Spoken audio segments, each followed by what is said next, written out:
Don మీడియాకు స్వాగతం. మాతృశ్రీ శ్రీ గండిపోసమ్మ అమ్మవారి ఆలయం హుండీ లెక్కింపు.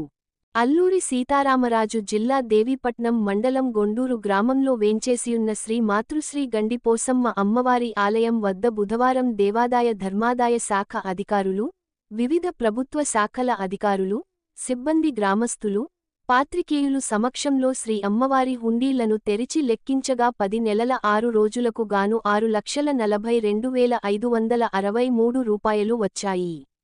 ఈ కార్యక్రమంలో రాజమహేంద్రవరం దేవాదాయ ధర్మాదాయ శాఖ inspector T Prasad, Vangalapudi Indian bank manager Manojit, సర్కార్ సిబ్బంది, పోలీస్ సిబ్బంది, జనసేన పార్టీ దేవీపట్నం మండల శాఖ అధ్యక్షుడు సిహెచ్ వెంకట్రాయుడు, కలువ శ్రీనివాస్ దొర, కె చంద్రకుమార్, రాము, ఆలయ కార్యనిర్వహణాధికారి, సిబ్బంది, అర్చకులు తదితరులు పాల్గొన్నారు.